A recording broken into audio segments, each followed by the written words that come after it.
Welcome to Ratna's kitchen. ఇప్పుడు bagara rice taste చేద్దాం. చాలా అంటే చాలా టేస్టీగా ఉందండి. గంట ముందు నానబెట్టుకున్న బాస్మతి రైస్, ఒక కట్ట పుదీనా కట్ట, మేగడన్న, వెన్నపూస అన్న వేసుకుంటే చాలా టేస్టీగా ఉంటుంది. ఒక స్పూను ఆయిల్, హెల్త్ కోసం మేగడన్న వెన్నపూసన్న వేసుకుంటే మంచిది. ఇప్పుడు వేడెక్కిన తర్వాత అనాస పువ్వు, లవంగ, దాల్చిన చెక్క, బిర్యానీ ఆకు, యాలక్కాయలు, గరం మసాలా, యాలక్కాయలు వేసుకున్నాం కదా.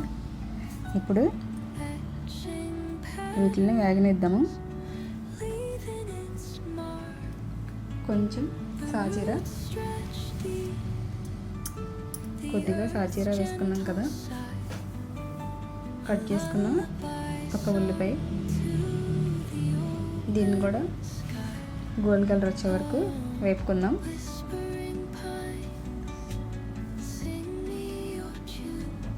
ఇప్పుడు కట్ చేసుకున్న పచ్చిమిర్చి,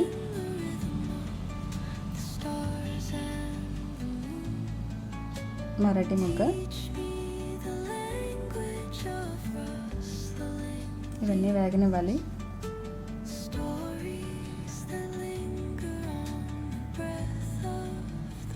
ఇవి కలర్ వచ్చే వరకు వేగనిద్దాం.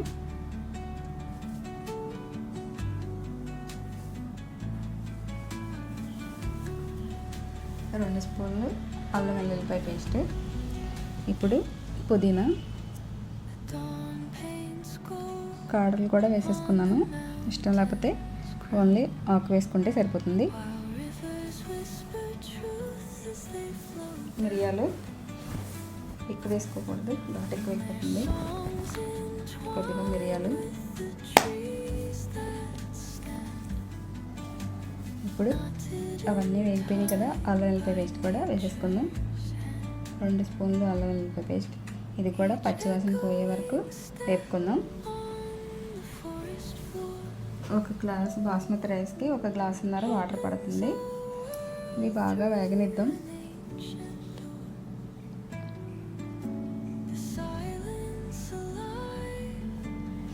ఒక గంట ముందు నానబెట్టుకుంటే బాగుంటుంది.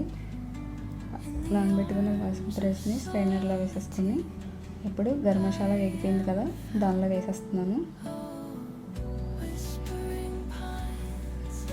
ఈ రైస్ బాగా వేగనిద్దాం.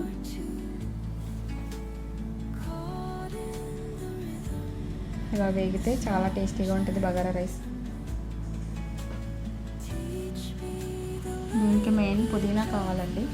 కొత్తిమీర, పుదీనా ఉంటే టేస్ట్ వేరే లెవెల్లో ఉంటుంది.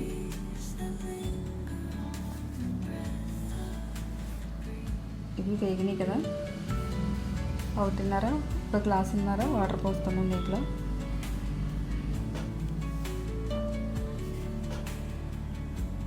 ఇప్పుడు కొంచెం కొత్తిమీర కూడా వేసుకుందాం.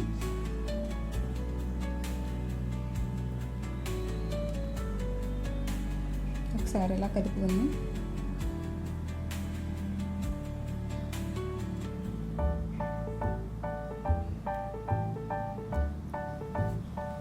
కాడలు వద్దనుకుంటే తీసేసుకొని వేసుకోవచ్చు. కాడలు కూడా వేసుకుంటే టేస్ట్ బాగుంటుంది. పుదీనా మంచిది కూడా. 1 గ్లాసున్నర వాటర్ పోసేసుకున్నాం. గ్లాసున్నర రైస్ పెట్టాను,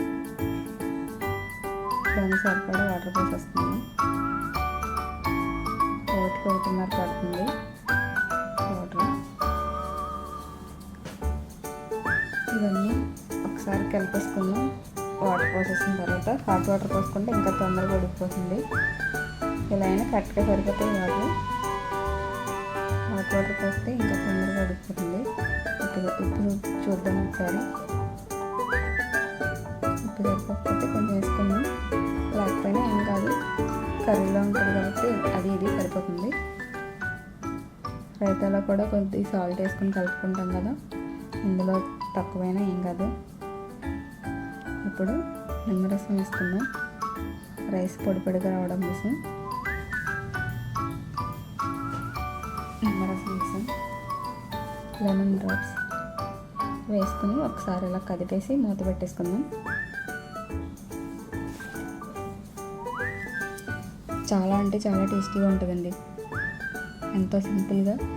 దీనికి పక్కన హోల్ ఉంటుంది కదా, దానిలో ఒక లవంగం ముక్క పెట్టేసుకుంటే ఆవిరి బయటికి రాకుండా ఉంటుంది.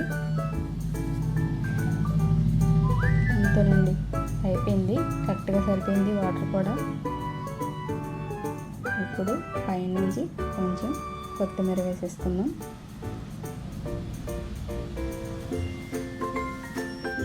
చాలా సింపుల్గా అయిపోతుందండి బగారా రైస్. ఇలా ఒక లవంగం పెట్టేసుకుంటే ఆవిరి బయటికి పోకుండా ఉంటుంది. అయిపోయింది కదా. ఇప్పుడు రైతా కూడా రెడీ అయిపోయింది.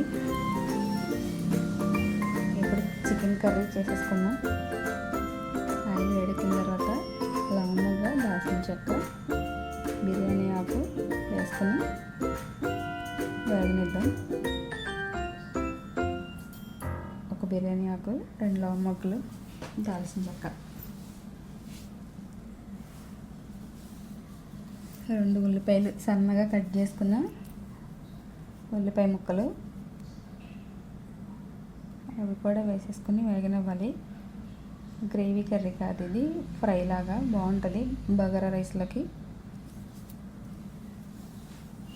చాలా అంటే చాలా టేస్టీగా ఉంటుంది.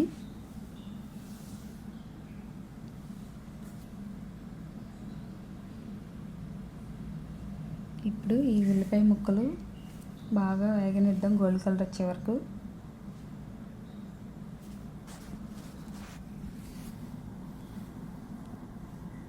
ఇప్పుడు చికెన్ కూడా వేసేసుకుందాం. కారం, కొద్దిగా సాల్ట్, అల్లం వెల్లిపాయ పేస్ట్ పెట్టిన చికెన్ ఇది. కొంచెం ధనియాల పొడి, సాల్ట్, పసుపు, జీలకర్ర పొడి, కొంచెం గరం మసాలా, మిరియాల పొడి, కొంచెం కారం, రుచికి సరిపడా కారం. ఇలా వేసుకుంటే టేస్ట్ చాలా బాగుంటుంది, కలర్ఫుల్గా కూడా ఉంటుంది. అదంతా మగ్గిన తర్వాత ఒక గ్లాసున్నర వాటర్ పోసేసుకుందాం. ఉడికిన తర్వాత వాటర్ అంతా ఎగిరిపోయే వరకు ఉడకనిద్దాం. ముక్క స్మూత్గా చాలా మెత్తగా ఉడుకుతుంది. ఇప్పుడు కొంచెం కొత్తిమీర వేసేసుకుందాం. బగారా రైస్లోకి చికెన్ ఫ్రై చాలా అంటే చాలా టేస్టీగా ఉంటుంది.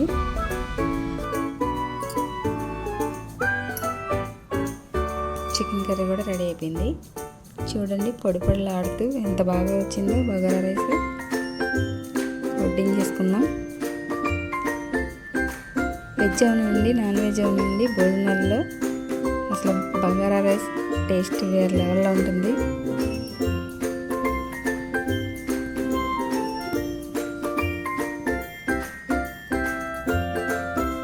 గుడ్డు, ఉడకబెట్టిన గుడ్డు, కట్ చేసుకున్న నిమ్మకాయ ముక్క, ఉల్లిపాయ ముక్క,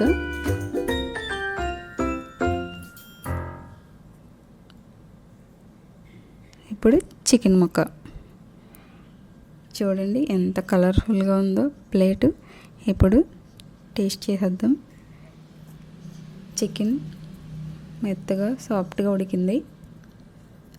చికెన్ ఫ్రై, బగారా రైస్ ఎంతో చాలా చాలా అంటే చాలా టేస్టీగా ఉంటుందండి. ఇలా ట్రై చేయండి.